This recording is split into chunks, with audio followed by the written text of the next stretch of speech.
Praise the Lord. Ashraya T വിയിൽ സംരക്ഷണം ചെയ്യുന്ന ജീവൻ്റെ വഴി എന്ന പ്രോഗ്രാമിലേക്ക് ഏവർക്കും കർത്താവായ യേശുവിൻ്റെ നാമത്തിലുള്ള വിലയേറിയ സ്നേഹവന്ദനം അറിയിക്കുന്നു. എല്ലാ പ്രിയപ്പെട്ടവരെയും സ്വാഗതം ചെയ്യുന്നു. ഈ ജീവൻ്റെ വഴികളിൽ ഇന്ന് രാത്രി കർത്താവിൻ്റെ നാമത്തിൽ കടന്നു വന്ന് നിങ്ങളോട് സംസാരിപ്പാൻ, തിരുവചനവുമായി നിൽപ്പാൻ ദൈവം തന്ന വിലയേറിയ സാവകാശത്തിനായി കർത്താവിനെ ഞാൻ സ്തുതിക്കുക. ഇന്ന് പകൽക്കാലം യോഹന്നാൻ്റെ സുവിശേഷം 11-ാം അധ്യായം അതിൻ്റെ 25-26 വാക്യം ഞാൻ ഇവിടെ വായിക്കുകയാണ്. യേശു അവളോട്, ഞാൻ തന്നെ പുനരുത്ഥാനവും ജീവനുമാകുന്നു. എന്നിൽ വിശ്വസിക്കുന്നവൻ മരിച്ചാലും ജീവിക്കും. ജീവിച്ചിരുന്നെന്നിൽ വിശ്വസിക്കുന്നവൻ ആരും ഒരു നാളും മരിക്കയില്ല. ഇത് നീ വിശ്വസിക്കുന്നുവോ എന്ന് ചോദിച്ചു. ഇത് ബെഥനിയയിലെ ലാസറിൻ്റെ ഭവനത്തിൽ പ്രിയപ്പെട്ട ലാസർ മരിച്ചു. കർത്താവ് വിവരം അറിഞ്ഞു. ദീനമായി കിടന്നപ്പോൾ തന്നെ കർത്താവ് അറിഞ്ഞു. പക്ഷേ കർത്താവ് വന്നില്ല. കർത്താവ് താൻ മരിച്ച ശേഷം 4-ാം ദിവസമാണ് ബെഥനിയയിൽ ലാസറിൻ്റെ ഭവനത്തിൽ എത്തുന്നത്. ഈ സമയത്ത് അത് ഡീകമ്പോസ്ഡായ ശരീരം നാറ്റം വെച്ച് തുടങ്ങി. അപ്പം മാർത്ത യേശുവിനെ വിളിച്ചിട്ട് പറയാം, നീ ഇവിടെ ഉണ്ടായിരുന്നെങ്കിൽ എൻ്റെ പ്രിയ സഹോദരൻ മരിച്ചു പോകുകയില്ലായിരുന്നു. കർത്താവ് പറഞ്ഞു, നീ വിശ്വസിച്ചാൽ ദൈവത്തിൻ്റെ മഹത്വം കാണും. അതുകൊണ്ട് നീ വിശ്വസിക്കാൻ മാത്രം ചെയ്യുക. അപ്പോൾ കർത്താവെ, അത് നാറ്റം വെച്ച് പോയി എന്ന് പറഞ്ഞ് കർത്താവിനെ പിന്തിരിപ്പിക്കാൻ പലപ്പോഴും മാർത്ത ശ്രമിച്ചു. അപ്പോൾ പറഞ്ഞ കർത്താവിൻ്റെ വചനമാണിത്. യേശു വായ്മൊഴിയായി പറയുകയാണ്, ഞാൻ തന്നെ പുനരുത്ഥാനവും ജീവനുമാകുന്നു. എന്നിൽ വിശ്വസിക്കുന്നവൻ മരിച്ചാലും ജീവിക്കും. ജീവിച്ചിരുന്നെന്നിൽ വിശ്വസിക്കുന്നവൻ ഒരു നാളും മരണം കാണുകയില്ല. കർത്താവായ യേശുക്രിസ്തു സ്വർഗത്തിൽ നിന്ന് ഇറങ്ങി വന്ന ജീവൻ്റെ അപ്പമാണ്. യേശുക്രിസ്തു പറയുന്ന ഒരു വാക്കിങ്ങനെയാണ്, ഞാൻ തന്നെ വഴിയും സത്യവും ജീവനുമാകും. എന്നിലൂടെ അല്ലാതെ ആർക്കും പിതാവിനെ ഒരു നാളും കാണാൻ കഴിയുകയില്ല. അപ്പോൾ ഒരുവൻ ക്രിസ്തുവിലായാൽ അവൻ പുതിയ സൃഷ്ടിയാണ്. പഴയതെല്ലാം കഴിഞ്ഞുപോയി. പിന്നെ ആ വ്യക്തി ജീവിക്കുന്നത് യേശുക്രിസ്തുവിൻ്റെ ആ ജീവൻ്റെ ബലത്തിലാണ്. അതുകൊണ്ട് സങ്കീർത്തനക്കാരനായ ദാവീദ് പറഞ്ഞു, യഹോവയുടെ വെളിച്ചവും എൻ്റെ രക്ഷയുമാകുന്നു. ഞാൻ ആരെ പേടിക്കും? യഹോവയുടെ ജീവൻ്റെ ബലം, ഞാൻ ആരെ ഭയപ്പെടും? ഈ ദിവസങ്ങളിൽ നമ്മളെ ഏകാന്തതയും ഭയവും പലപ്പോഴും അകാരണ ഭയങ്ങളും നമ്മളെ അലട്ടുന്നു എങ്കിൽ തീർച്ചയായും ഞാൻ പ്രസംഗിക്കുന്ന യേശുവിനെ നിങ്ങൾ കണ്ടുമുട്ടുന്നെങ്കിൽ, നിങ്ങളുടെ ഹൃദയത്തിൽ കർത്താവിന് സ്ഥാനം കൊടുക്കുന്നെങ്കിൽ നിങ്ങൾ അനുഗ്രഹിക്കപ്പെട്ടവരായിത്തീരും. നിങ്ങളുടെ ഭയത്തെ അവൻ മാറ്റും. കർത്താവിൽ ആശ്രയിക്കുന്നവൻ ഒരു നാളും കുലുങ്ങിപ്പോകുകയില്ല. ഈ ജീവൻ്റെ ദാതാവായ കർത്താവിങ്കലേക്ക് നോക്കിയാൽ നമ്മൾ പ്രകാശിതരായി മാറും. അതുകൊണ്ട് നമ്മൾ ഇരുട്ടിൽ നടന്ന് നമ്മുടെ അന്ത്യം പരാജയപ്പെട്ടു പോകരുത്. നമ്മൾ ഇരുട്ടിനുള്ളവരല്ല.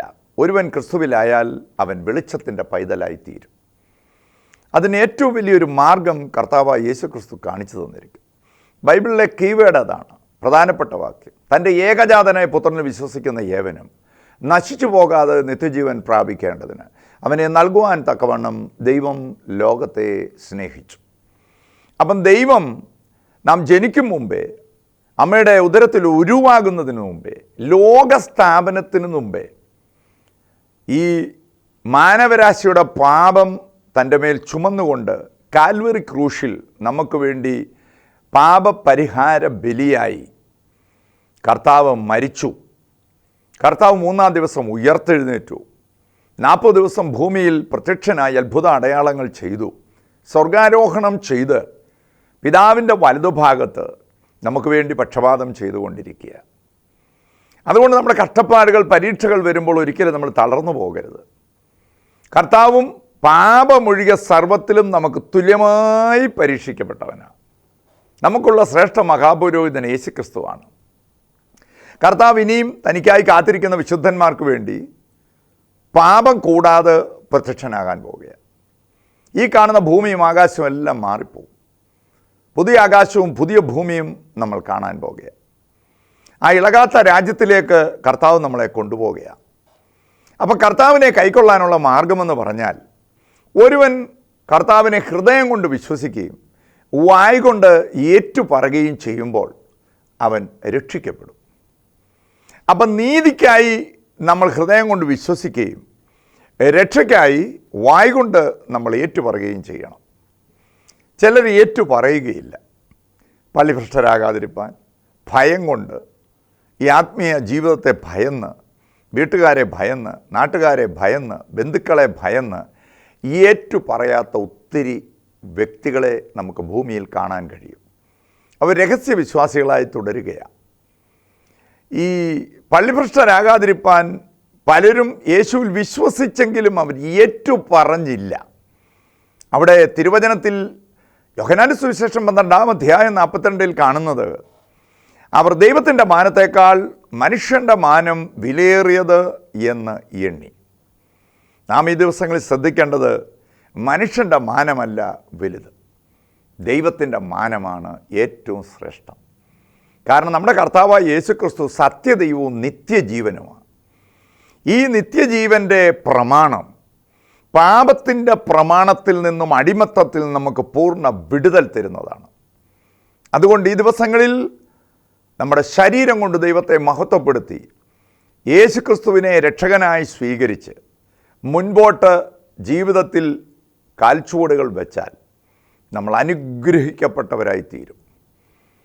അതുകൊണ്ടാണ് കർത്താവ് പറഞ്ഞേ, നിൻ്റെ യൗവനകാലത്ത് നിൻ്റെ സൃഷ്ടാവിനെ ഓർത്തുകൊള്ളുക. ദുർദിവസങ്ങൾ വരുമ്പോൾ സകലതും സമാപിച്ചിട്ട് ഉറച്ചു നിൽപ്പാൻ കഴിയണം. ഈ ഭീഷണികളെ ഞാൻ ഭയക്കുക. കഴിഞ്ഞുപോയ ഇന്നലകൾക്കും വരാൻ പോകുന്ന നാളുകൾക്കും മധ്യേ അങ്ങനെ തൂങ്ങിക്കിടക്കുകയാണ്. ആത്മഹത്യ മാത്രം മാർഗം. മദ്യത്തിനും മയക്കുമരുന്നിനും അടിമപ്പെട്ട് ഏകാന്തത, ദുഃഖം, ഗിൽറ്റി കോൺഷ്യസുമായി ജനം മുന്നേറുകയാണ്. എന്നാൽ ഒരുവൻ ക്രിസ്തുവിലായാൽ അവൻ പുതിയ സൃഷ്ടിയാണ്. ഞാൻ 1986 മാർച്ച് 10 യേശുവിനെ എൻ്റെ രക്ഷകനായി സ്വീകരിക്കും. മദ്യത്തിനും മയക്കുമരുന്നിനും അടിമയായ ഞാൻ ലോകപ്രകാരം ജീവിച്ച് ജാതീയ ദൈവങ്ങളെയും ഭജന നടത്തി ആരാധിച്ചു പോയിരുന്ന എന്നെ കർത്താവ് ഒരു രാത്രി ഒരു കൺവെൻഷനിൽ വെച്ച് സ്പർശിക്കുകയാണ്. ആ വചനം കേട്ട നിമിഷം തന്നെ യേശുവിനെ രക്ഷകനായി ഞാൻ ഹൃദയം കൊണ്ട് സ്വീകരിച്ചു. വായ് കൊണ്ട് ഏറ്റുപറഞ്ഞു. ഇന്നേക്ക് 40 ദിവസമായിട്ടും അവൻ്റെ നാമത്തെ ഏറ്റുപറയുന്ന അധരഫലം എന്ന സ്തോത്രയാഗം ഇടവിടാതെ അർപ്പിച്ചുകൊണ്ട് ഞാൻ മുൻപോട്ട് പോയിക്കൊണ്ടിരിക്കുക. അപ്പം ഒരുവിൽ ക്രിസ്തുവിലായാൽ അവൻ മറ്റുള്ളവരെ സ്നേഹിക്കുന്നവനാണ്. കൂട്ടുകാരെ തന്നെ പോലെ സ്നേഹിക്കും, അയൽക്കാരെ നമ്മെപ്പോലെ തന്നെ സ്നേഹിക്കും, മറ്റുള്ളവർക്ക് വേണ്ടി പ്രാർത്ഥിക്കും. അതുകൊണ്ട് നമ്മൾ ക്രിസ്തുവിൻ്റെ മനോഭാവമുള്ളവരായി നമ്മൾ മാറണം. ക്രിസ്തുവിൻ്റെ ഹൃദയം, ക്രിസ്തുവിൻ്റെ മനസ്സുള്ളവൻ. ദാവീദിനെക്കുറിച്ച് പറയുന്നത് അവൻ എൻ്റെ ഹൃദയപ്രകാരമുള്ളവനെന്നാണ്. യേശു ക്രിസ്തുവിനെ നമ്മൾ ദർശിക്കുമ്പോൾ നാം കാണുന്നത് അവൻ ദൈവരൂപത്തിലിരിക്കെ ദൈവത്തോടുള്ള സമത്വം മുറുകെ പിടിച്ചുകൊള്ളണം എന്ന് വിചാരിക്കാതെ തന്നെത്താൻ ഒഴിഞ്ഞ് വേഷത്തിൽ മനുഷ്യനായി വിളങ്ങി. അവൻ മനുഷ്യ സാദൃശ്യത്തിലായി തന്നെത്താൻ ഒഴിഞ്ഞ് ക്രൂശിലെ മരണത്തോളം അനുസരണമുള്ളവനായി. അതുകൊണ്ട് ദൈവം അവനെ ഏറ്റവും ഉയർത്തി സകല നാമത്തിനും മേലായ നാമം കർത്താവിന് നൽകി. ഭൂലോകരുടെയും സ്വർലോകരുടെയും അധോലോകരുടെയും സകല മുഴങ്കാലും യേശുവിൻ്റെ നാമത്തിൽ മടങ്ങും. എല്ലാ നാവും സ്വർഗസ്വനായ പിതാവിൻ്റെ നാമമഹത്വത്തിനായി ഏറ്റുപറയുന്ന നാളിതാ വരികയാണ്. ആർക്കും പ്രവർത്തിച്ചുകൂടാത്ത ഒരു രാത്രി വന്നുകൊണ്ടിരിക്കുന്നു. അതുകൊണ്ട് ഇന്ന് പകൽക്കാലം ഈ സുവിശേഷം കേൾക്കുമ്പോൾ പകൽ നടക്കുന്നവൻ ഇടറിപ്പോകുന്നില്ല. ഈ സത്യവചനത്തിൻ്റെ മുൻപിൽ നമ്മളെ ഏൽപ്പിച്ചു കൊടുക്കാം. തിരുവചനം പറയുന്നു, മറ്റൊരുത്തൻ രക്ഷയില്ല. നാം രക്ഷിക്കപ്പെടാൻ ആകാശത്തിന് കീഴിൽ ഭൂതലത്തിന് മുകളിൽ നൽകപ്പെട്ട വേറൊരു നാമവുമില്ല. Without Jesus there is no salvation. So renew and be transformed by deep commitment. നമ്മൾ മനസ്സ് പുതുക്കി രൂപാന്തരപ്പെടുക. അപ്പം ഒരുവൻ കർത്താവിലായാൽ അവൻ്റെ ജീവൻ്റെ പുതുക്കത്തിൽ അവൻ നടക്കണം. ക്രിസ്തയേശുവിൻ്റെ ഭാവം തന്നെ അവനിലും ഉണ്ടായിരിക്കണം. എങ്കിൽ നിങ്ങളെ ദൈവം നിയന്ത്രിച്ച് നടത്തും. ആ സത്യത്തിൻ്റെ ആത്മാവിനെ ദൈവം നിങ്ങളുടെ മേൽ പകരും. ദൈവകൽപ്പന അനുസരിച്ച് ദൈവത്തോട് ചേർന്നിരിക്കുന്നെങ്കിൽ അത് അനുഗ്രഹമായി തീരും. അതുകൊണ്ട് അപ്പോസ്തലനായ പൗലോസ് റോമർക്കെഴുതിയ ലേഖനം 12:1 പറയുന്നു, സഹോദരന്മാരെ, ദൈവത്തിൻ്റെ മനസ്സലിവ് ഓർപ്പിച്ച് ഞാൻ നിങ്ങളെ പ്രബോധിപ്പിക്കുന്നത്, നിങ്ങളുടെ ശരീരങ്ങളെ ജീവനും വിശുദ്ധിയും ദൈവത്തിന് പ്രസാദമുള്ള യാഗമായി സമർപ്പിപ്പിൻ. ഈ ലോകത്തിന് നിങ്ങൾ അനുരൂപരാകരുത്, നന്മയും പ്രസാദവും പൂർണ്ണതയുമുള്ള ദൈവത്തിൻ്റെ ഹിതം ഇന്നതെന്ന് തിരിച്ചറിയേണ്ടതിന് മനസ്സ് പുതുക്കി രൂപാന്തരപ്പെടുകയും. അപ്പം ഭാവിക്കേണ്ടതിനും ഇതേ ഭാവിച്ചു വരാതെ ക്രിസ്തയേശുവിൻ്റെ ഭാവം ഓരോ വ്യക്തിയിലും ഉളവാകണമെങ്കിൽ നാം ക്രിസ്തുവിലൂടെ വീണ്ടും ജനിക്കണം. ഒരുവൻ വീണ്ടും ജനിക്കുന്നില്ല എങ്കിൽ ഒരു നാളും അവൻ ദൈവരാജ്യത്തിൽ കടക്കയില്ല. അതുകൊണ്ട് ക്രിസ്തുവിനെ കർത്താവായി വിശുദ്ധിയോടെ നമ്മുടെ ഹൃദയത്തിലേക്ക് ഇന്ന് പകൽക്കാലം വാഴിക്കാം. അവങ്കിലേക്ക് നോക്കിയോ പ്രകാശിതരെ അവരുടെ മുഖം പിന്നെ ലജ്ജിച്ചു പോയതുമില്ല. ഇന്ന് പകൽ കർത്താവിനെ അറിയാം. ഈ കർത്താവിലൂടെയുള്ള ഓട്ടം ഏറ്റവും അനുഗ്രഹമാണ്. അവൻ നമ്മളെ ഗൈഡ് ചെയ്യും, സത്യത്തിൻ്റെ മാർഗത്തിൽ നടത്തും, ഇടറി വീഴാനുള്ള സാധ്യതകളില്ല. അതുമല്ല, കർത്താവ് തരുന്നത് നിത്യജീവനാണ്, എവർലാസ്റ്റിംഗ് ലൈഫ്. കർത്താവ് പറഞ്ഞ്, എന്നിൽ നിന്ന് നിങ്ങളെ വീണ്ടെടുക്കാനോ പിടിച്ചെടുക്കാനോ പറിച്ചെടുക്കാനോ ആർക്കും സാധ്യമല്ല. എൻ്റെ പിതാവ് അത്ര വലിയവനാണ്. അതുകൊണ്ട് ബാല്യക്കാരെ, നിങ്ങൾ ശക്തന്മാരാകയാലും ദൈവത്തിൻ്റെ വചനം നിങ്ങളുടെ ഉള്ളിലിരിക്കയാലും ദുഷ്ടപിശാചിനെയും ലോകത്തെയും ജഡത്തെയും നിങ്ങൾ ജയിച്ചിരിക്കയാലും ഞാൻ നിങ്ങൾക്ക് എഴുതുന്നു എന്ന സ്നേഹത്തിൻ്റെ അപ്പോസ്തലനായ യോഹന്നാൻ പറയും. അതുകൊണ്ട് നിങ്ങൾ ലോകത്തെ സ്നേഹിക്കരുത്. നിങ്ങൾ ലൗകികന്മാരല്ല. ക്രിസ്തുവിലായ ശിക്ഷത്വം സ്വീകരിച്ച ഒരു ദൈവപൈതൽ ലോകത്തെ സ്നേഹിക്കാൻ പാടില്ല. കൺമോഹം, ജഡമോഹം, ജീവനത്തിൻ്റെ പ്രതാപം, ഇതൊന്നും പിതാവായ ദൈവത്തിൽ നിന്ന് വരുന്നതല്ല, ഇത് ലോകത്തിൽ നിന്ന് വരുന്നതാണ്. നമുക്ക് ലോകം യോഗ്യമല്ല. നമുക്കൊരിളകാത്ത രാജ്യം സ്വർഗം ഒരുക്കിയിരിക്കുക. അതുകൊണ്ട് നാം നന്ദിയോടെ എപ്പോഴും ദൈവത്തെ മഹത്വപ്പെടുത്തി ഭക്തിയോടും ഭയത്തോടും കർത്താവിൻ്റെ സേവ ചെയ്ത് മുന്നേറാൻ ഈ യൗവനക്കാലത്ത് നമ്മളെ ദൈവം ക്ഷണിക്കുക. നിൻ്റെ യൗവനം ആരും തുച്ഛീകരിക്കാൻ പാടില്ല. നിൻ്റെ യൗവനശക്തി അന്യന്മാർക്കും നിൻ്റെ ആണ്ടുകൾ ക്രൂരന്മാർക്കും കൊടുക്കരുത്. നിൻ്റെ സമ്പത്ത് വല്ലവൻ്റെയും വീട്ടിലായി പോകരുത്. ദേഹവും ദേഹിയുമെല്ലാം ക്ഷയിച്ച് ദുഃഖിതനായി എല്ലാം നഷ്ടപ്പെട്ടല്ലോ, ഈ പ്രബോധനം ഞാൻ നിരസിച്ചല്ലോ, ഈ സത്യവചനത്തിന് ഞാൻ ചെവി കൊടുത്തില്ലല്ലോ എന്ന് പിന്നത്തേതിൽ ദുഃഖിക്കാൻ ഇടവരാതിരിക്കേണ്ടതിന് ഇന്നാകുന്നു സുപ്രസാദകാലം, ഇന്നാകുന്നു രക്ഷാദിവസം. ഈ തിരുവചനത്തിന് മുമ്പിൽ നിങ്ങളെ സമർപ്പിച്ചാൽ നിങ്ങളുടെ ക്രിസ്ത്യ ജീവിതം ഏറ്റവും അനുഗ്രഹമായി തീരും. കർത്താവെ, ഞാൻ തിരഞ്ഞെടുക്കേണ്ടുന്ന വഴി എന്നെ കാണിച്ചു തരണമേ. ഞാൻ കാലടി വെക്കേണ്ടതിന് എന്നോട്ട് മുന്നോട്ട് നയിക്കണമേ. ഒരു വലിയ ദുർദിവസങ്ങൾ വരാൻ പോകുകയാണ്. അപ്പോൾ നമുക്ക് കർത്താവിനെ കൂടുതൽ അടുത്തറിയാം. കർത്താവായ യേശുവിനെ സംബന്ധിച്ചിടത്തോളം അവൻ ആൽഫയും ഒമേഗയുമാണ്. അവൻ ആദ്യനും അന്ത്യനുമാണ്. അവൻ അത്ഭുതമന്ത്രി, വീരനാം ദൈവം, നിത്യപിതാവ്, സമാധാന പ്രഭു. കർത്താവ് പറഞ്ഞ്, മരണത്തിൻ്റെയും പാതാളത്തിൻ്റെയും താക്കോൽ എൻ്റെ കൈവശമുണ്ട്. സ്വർഗത്തിലും ഭൂമിയിലും സകല അധികാരവും എനിക്ക് നൽകപ്പെട്ടിരിക്കും. യേശുക്രിസ്തു യഹൂദ ഗോത്രത്തിൻ്റെ സിംഹമാണ്, ദാവീദ് താക്കോല. കർത്താവ് പറഞ്ഞ്, ഞാൻ നിർണയിക്കുമാരത് ദുർബലമാക്കും, ഞാൻ കൈനീട്ടുമാരത് മടക്കും, ഞാൻ തുറക്കും ആരത് അടയ്ക്കും, ഞാൻ അടയ്ക്കും ഞാൻ അടച്ച വഴി ആര് തുറക്കും. ദിവസങ്ങളിൽ അടയപ്പെട്ട വഴിക്ക് മുമ്പിൽ അസാധ്യതകളുടെ മധ്യത്തിൽ നീ പരിഭ്രാന്തനായി നിൽക്കുമ്പോൾ, ഒറ്റയടി പാതയിലൂടെ നീ സഞ്ചരിക്കുമ്പോൾ, ഇതാകുന്നു വഴി, ഇതിലേ നടന്നുകൊള്ളുക എന്നുള്ള ഇമ്പമായ ശബ്ദം കേൾപ്പിക്കാൻ ഈ കർത്താവായ യേശു ക്രിസ്തു മതിയായവനാണ്. യേശു ക്രിസ്തുവിനെ പോലെ നല്ലൊരു സ്നേഹിതൻ ലോകത്തിൽ ഇല്ല. സ്നേഹിതന്മാർക്ക് വേണ്ടി തൻ്റെ ജീവനെ കൊടുക്കുന്നതിലധികം ലോകത്തിലൊരു സ്നേഹമില്ല. ഈ ലോകം മൊത്തം നോക്കൂ, അങ്ങനെ ഒരു സ്നേഹം ക്രൂശിലൂടെ അല്ലാതെ നമുക്ക് കാണാൻ കഴിയത്തില്ല. നമ്മൾ പാപികളായിരിക്കുമ്പോൾ തന്നെ, നാം അനീതിയുള്ളവരായിരിക്കുമ്പോൾ തന്നെ, നാം ദുഷ്കർമ്മികളായിരിക്കുമ്പോൾ തന്നെ എൻ്റെയും നിൻ്റെയും പാപം ചുമന്നുകൊണ്ട് കർത്താവ് കാൽവറി ക്രൂശിൽ പരമയാഗമായി തീരുക. ഇന്ന് പകലത് അംഗീകരിച്ചാൽ മാത്രം മതി. യേശു ക്രിസ്തു എനിക്ക് വേണ്ടി മരിച്ചു. അതുകൊണ്ട് നമ്മളിൽ പാപമില്ലെന്ന് പറയരുത്. നമ്മൾ ദൈവത്തെ അസത്യവാദിയാക്കും. അതുകൊണ്ട് നമ്മൾ നമ്മുടെ പാപങ്ങളെ ഏറ്റുപറയുന്നുവെങ്കിൽ നിങ്ങളുടെ സകല പാപവും പോക്കി ശുദ്ധീകരിപ്പാൻ യേശുവിൻ്റെ രക്തം മതിയായതാണ്. അതുകൊണ്ട് വ്യർത്ഥവും മൃദുപാരമ്പര്യമുള്ള നടപ്പിൽ നിന്ന് നമ്മെ ഓരോരുത്തരെയും വീണ്ടെടുത്തിരിക്കുന്നത് വെള്ളി, പൊന്ന് എന്നീ അഴിഞ്ഞു പോകുന്ന വസ്തുക്കളെ കൊണ്ടല്ല, ക്രിസ്തയേശു എന്ന നിർദോഷവും നിഷ്കളങ്കവുമായ കുഞ്ഞാടിൻ്റെ വിലയേറിയ രക്തത്താൽ അത്രേ. The precious blood of Jesus. ഈ രക്തം സംസാരിക്കുന്ന രക്തമാ, നിനക്ക് വേണ്ടി സംസാരിക്കുന്ന രക്തമാ. ഹാബേലിൻ്റെ രക്തത്തെക്കാൾ ഗുണകരമായി സംസാരിക്കുന്ന യേശുവിൻ്റെ രക്തത്തിൻ്റെ മുൻപിലാ പ്രിയ ദൈവപൈതലേ നീ കടന്നു വന്നിരിക്കുന്നത്. നീ തളർന്നു പോകരുത്. ഞാൻ നിന്നെ ഒരു നാളും കൈവിടുകയില്ല, ഉപേക്ഷിക്കുകയില്ല. അതുകൊണ്ട് ഈ ദിവസങ്ങളിൽ എന്തു തിന്നും, എന്തു കൊടുക്കും, നാളെക്കുറിച്ച് നീ ഭാരപ്പെടരുത്. ദൈവം നമ്മോട് കൂടെയുണ്ട്.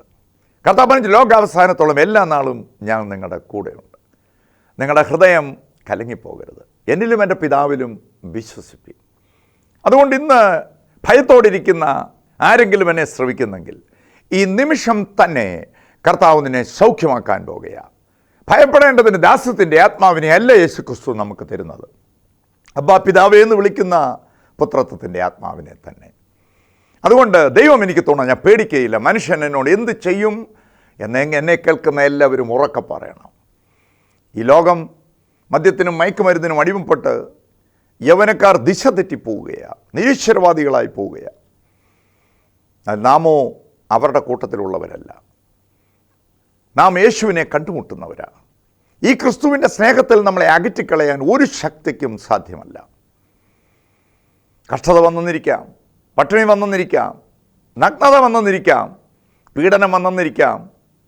എന്നാൽ ഒരു നിയമത്തിനും ക്രിസ്തുവിൻ്റെ സ്നേഹത്തിൽ നമ്മളെ അകറ്റിക്കളയാൻ കഴിയുകയില്ല. യേശു ക്രിസ്തു വിളിച്ചു പറഞ്ഞു, അദമ്യ പാപത്തിലൂടെ ഭൂമിയിൽ കടന്നുകൂടി, ലോകത്തിൽ കടന്നുകൂടിയ മരണം, യേശു ക്രിസ്തുവിൻ്റെ കാൽവറി മരണത്തിലൂടെ ഒടുക്കത്തെ ശത്രുവായ മരണം നീങ്ങിപ്പോയി. യേശു ക്രിസ്തു വെല്ലുവിളിക്കുക, മരണമേ നിൻ്റെ ജയമെവിടെ, പാതാളമേ നിൻ്റെ വിഷമുള്ളവിടെ. അതുകൊണ്ട് കർത്താവായ യേശു ക്രിസ്തു പറയും, ഞാൻ എൻ്റെ സഭയെ പണിയും, പാതാള ഗോപുരങ്ങൾ അതിനെ ജയിക്കുകയില്ല. ഇന്ന് പകൽ ജീവൻ്റെ പുതുക്കത്തിൽ നടക്കാൻ നമ്മെ തന്നെ ഒന്ന് സമർപ്പിക്കാം. വീഴാതെ വണ്ണം നമ്മെ സൂക്ഷിച്ച് തൻ്റെ മഹിമാ സന്നിധിയിൽ ആനന്ദത്തോടെ കളങ്കമില്ലാതെ നിർത്താൻ കഴിയുന്ന ഒരു ശക്തനായ യേശു ക്രിസ്തു നമുക്ക് കൂട്ടായിട്ടുണ്ട്. അതുകൊണ്ട് ആ കർത്താവിൽ നമുക്ക് ശരണപ്പെടാം. കർത്താവ് പറഞ്ഞു, ഞാൻ വാതിലാകും, ഞാൻ ആടുകളുടെ വാതിലാകും. എൻ്റെ ആടുകൾ എൻ്റെ ശബ്ദം കേൾക്കും, അവയകത്തു വരും, പുറത്തു പോവും. ഞാനവരെ പേർച്ചൊല്ലി വിളിക്കും, ഞാനവരെ പുറത്ത് കൊണ്ടുപോകും, അവർക്ക് മുമ്പായി ഞാൻ നടക്കും. ഇത്ര നല്ലൊരു സ്നേഹിതനെ കാണാൻ നിങ്ങൾക്കും കഴിഞ്ഞാൽ അത് അനുഗ്രഹമാണ്. നല്ല യൗവനത്തിൽ യേശുവിനെ കണ്ടുമുട്ടിയാൽ നമുക്കെല്ലാവിധ നന്മകളും കർത്താവ് ചൊരിഞ്ഞു തരും. ഒരു പിതാവിനോട് മകൻ, അപ്പാ നാളെ ബ്രേക്ക്ഫാസ്റ്റ് തരണേ. ആ തരാം. പിന്നെയും പിന്നെയും എനിക്ക് ബ്രേക്ക്ഫാസ്റ്റ് തരണേ എന്ന് പറഞ്ഞുകൊണ്ടിരിക്കേണ്ട കാര്യമില്ല. പിതാവിനറിയാം അവന് ബ്രേക്ക്ഫാസ്റ്റ് ആവശ്യമാണ്. നിങ്ങളും പ്രാർത്ഥിക്കും മുമ്പേ തന്നെ തൻ്റെ മക്കൾക്ക് എന്തൊക്കെ വേണമെന്ന് കർത്താവിനറിയാം.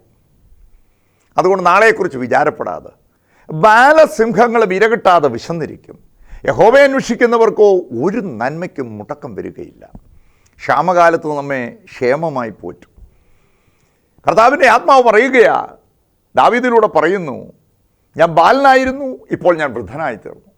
പക്ഷേ ഞാൻ ലോകത്തിൽ കാണാത്ത ഒരു കാര്യം, നീതിമാൻ തുണയില്ലാതിരിക്കുന്നതും അവൻ്റെ മക്കൾ അപ്പത്തിനിരക്കുന്നതും ഞാൻ കണ്ടിട്ടില്ല.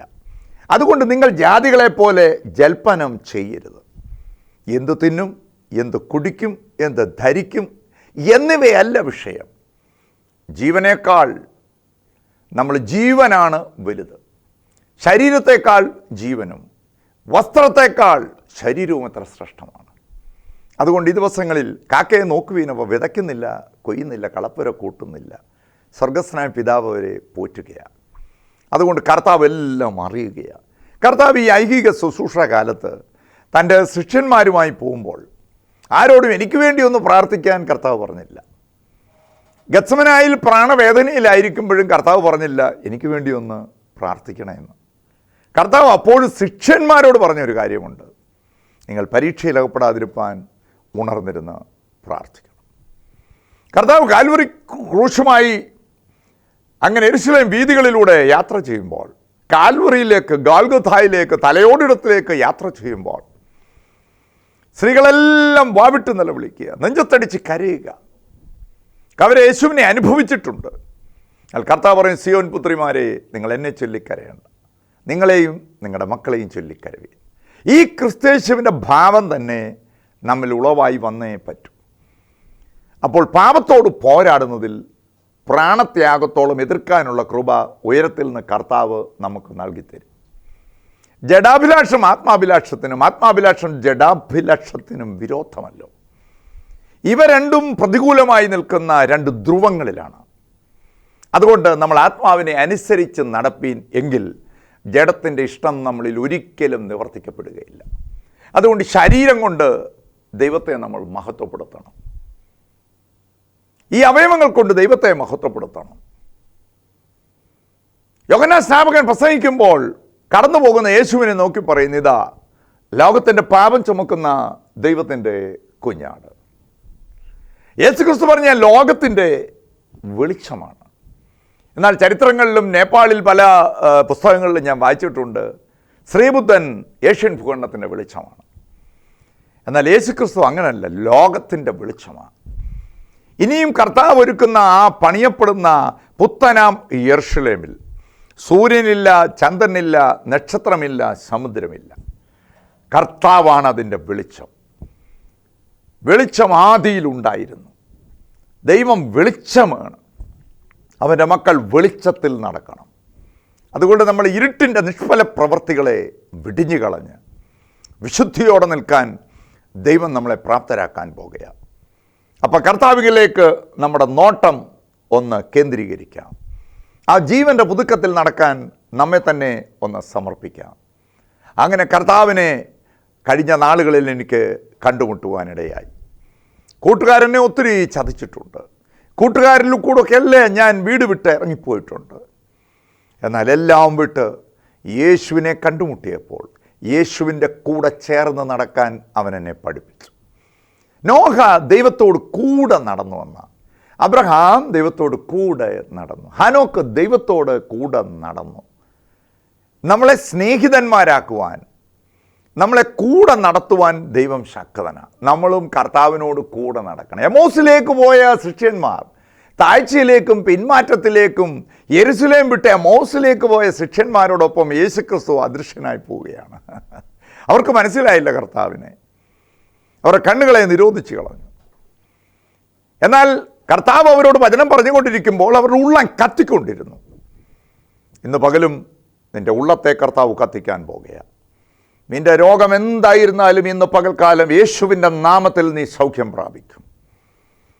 കർത്താവിൻ്റെ വചനം ഇരുവായ്ത്തലയുള്ള ഏതു വാളിനേക്കാൾ മൂർച്ചയേറിയതും പ്രാണനെയും ആത്മാവിനെയും സന്ധിവചകളെയും വേർപിടിവിക്കും വരെ തുളച്ച് ചെല്ലുന്നതും ഹൃദയത്തിലെ ഭാവങ്ങളും ചിന്തകളെയും വിവേചിക്കുന്നതുമാണ്. അവനുമായിട്ടല്ലോ നമുക്ക് കാര്യമുള്ളത്. ആ കർത്താവിൻ്റെ വചനത്തിന് മറഞ്ഞിരിക്കുന്നത് ഒന്നുമില്ല. ഇന്ന് നീ കർത്താവിനെ വിട്ടു മാറിപ്പോകുന്നുവെങ്കിൽ കർത്താവിലേക്ക് മടങ്ങി വരുവാൻ യേശുവിൻ്റെ നാമത്തിൽ ഞാൻ ആഹ്വാനം ചെയ്യുക. ഇന്ന് പകൽ യേശു നിന്നെ വിളിക്കുകയാണ്. ഈ ദൂത് കേട്ടുകൊണ്ടിരിക്കുമ്പോൾ തന്നെ നിൻ്റെ ഹൃദയം ഒരിക്കൽ കൂടെ കർത്താവിലേക്ക് കൊടുക്കാം. അപ്പനെ അമ്മയെ അനുസരിക്കാതെ, മാതാപിതാക്കളെ അനുസരിക്കാതെ, നിങ്ങളെ നടത്തുന്ന ദൈവദാസന്മാരെ അനുസരിക്കാതെ. ഒരിക്കൽ കർത്താവ് അതിനൊരു ഉപമ പറഞ്ഞിട്ടുണ്ട്.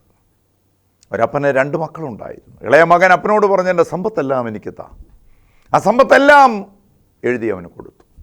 അവനൊത്തിരി കൂട്ടുകാരുണ്ടായിരുന്നു, സമ്പത്തുണ്ടായിരുന്നു. പക്ഷേ അവൻ്റെ യൗവനത്തിൽ അവൻ അവരോടൊപ്പം ഓടി. എല്ലാം ചെലവഴിക്കപ്പെട്ടു. അവനൊരു ജോലി കിട്ടുന്നില്ല, അവന് ഭക്ഷണം കഴിക്കാൻ കിട്ടുന്നില്ല. അങ്ങനെ അവസാനം ദേശത്തൊരു പ്രഭുവിൽ അവൻ ആശ്രയിക്കുക. അയാളുടെ പന്നികളെ മേയ്ക്കുന്ന ജോലിക്കായി അവനെ ചുമതലപ്പെടുത്തുകയാണ്. നിങ്ങൾ പ്രത്യേകം ശ്രദ്ധിക്കണം, ആ പന്നി തിന്നുന്ന വാളവിര പോലും തിന്നാൻ അവൻ അനുവാദമില്ല. ഈ സമയത്ത് അവന് സുബോധം വന്നു. ഇന്ന് പകൽ കർത്താവിൽ നിന്ന് അകന്നു പോകുന്ന ദൈവവേദലേ, നിനക്കൊരു സുബോധം ഇന്ന് വരാൻ പോകുകയാണ്. ഒരു തിരിച്ചറിവ് വരാൻ പോകുകയാണ്. നിൻ്റെ ജീവിതത്തിൽ ഒരു എൻകൗണ്ടർ ദൈവം വരുത്താൻ പോകുകയാണ്. ദൈവം നമ്മളെ വെറുതെ ശിക്ഷിക്കുകയല്ല, ക്രിസ്തുവിൻ്റെ വിശുദ്ധിയോളം നമ്മളെ വളർത്തിയെടുക്കാൻ അവൻ നമ്മളെ അനുഗ്രഹിച്ച് മടക്കി വരുത്തുന്ന ഒരു ദൈവമാണ്. അധികം ഫലം കായ്ക്കേണ്ടതിന് അവൻ നമ്മളെ ചെത്തിക്കൊണ്ടിരിക്കും. അതുകൊണ്ട് തളർന്നു പോകരുത്. അവന് സുബോധം വന്നു. അയ്യോ, എൻ്റെ വീട്ടിൽ എത്രയോ ബാല്യക്കാരുണ്ട്, ദാസന്മാരുണ്ട്. ഭക്ഷണം കഴിച്ചിട്ട് അത് അധികമായി കളയുകയാണ്. അവന് സുബോധം വന്നു. അവൻ അവിടെ വെച്ചൊരു തീരുമാനമെടുത്തു. നമ്മുടെ ലംഘനങ്ങളെ നമ്മൾ ഏറ്റുപറയുമെന്ന് പറയുന്ന നിമിഷം തന്നെ നമ്മൾ ലംഘനങ്ങളെ ദൈവം മായ്ച്ചു തരും. ലംഘനം ക്ഷമിച്ചും പാപം മറച്ചും കിട്ടുന്ന മനുഷ്യൻ ഭാഗ്യവാനാണ്.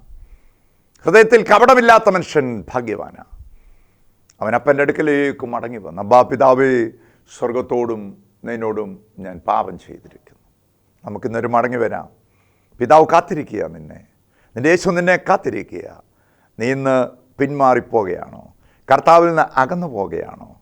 ജീവിതത്തിൽ പലപ്പോഴും നീ യേശുവിനെ കോപിപ്പിക്കുന്നവനാണെങ്കിൽ നിൻ്റെ യൗവനത്തിൽ ഒരിക്കൽ കൂടെ നീ മടങ്ങി വരുവാൻ പരിശുദ്ധാത്മാവിൽ ഞാൻ ആഹ്വാനം ചെയ്യുക. അവന് നഷ്ടപ്പെട്ടതെല്ലാം അപ്പൻ തിരികെ കൊടുത്തു. അവനെ കെട്ടിപ്പിടിച്ചു. അവനെ കാത്തിരിക്കുക. അബ്ബാ പിതാവേ, സ്വർഗത്തോടും നിന്നോടും ഞാൻ പാപം ചെയ്തു. നിൻ്റെ മകനായിരിക്കാൻ എനിക്ക് യോഗ്യതയില്ല. നിൻ്റെ ഒരു കൂലിക്കാരനായിട്ടെങ്കിലും എന്നെ കരുതണേ. എന്നാൽ നഷ്ടപ്പെട്ട ചെരുപ്പ്, നഷ്ടപ്പെട്ട വസ്ത്രം, നഷ്ടപ്പെട്ട മോതിരം എല്ലാം ധരിപ്പിച്ച് ആ വീട്ടിൽ വലിയൊരു വിരുന്നൊരുക്കിയതുപോലെ ഇന്ന് പകൽ ഈ ദൂതിൻ്റെ മുമ്പിൽ നീ സമർപ്പിച്ച് മടങ്ങി വരുന്നെങ്കിൽ ദൈവമായ കർത്താവ് നിൻ്റെ നഷ്ടപ്പെട്ട പഴയകാലം മടക്കിത്തരാൻ പോകുകയാണ്. പണ്ടത്തെ പോലൊരു കാലം ദൈവം നിനക്ക് മടക്കിത്തരാൻ പോവുക. പണ്ടത്തെ മാസത്തിലെ പോലെ അനുഭവം, ഔദ്യോഗിക പദവികളും ദൈവം നിനക്ക് തരാൻ പോകുകയാണ്. അതുകൊണ്ട് കേൾക്കപ്പെട്ട ദൂതിന് മുമ്പിൽ പിന്നെയും സമർപ്പിക്കാം. ദൈവമായ കർത്താവ് വീണ്ടും നമ്മെ അനുഗ്രഹിക്കും.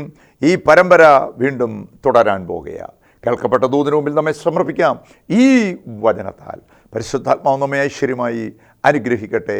ആമേൻ, ആമേൻ, ആമേൻ.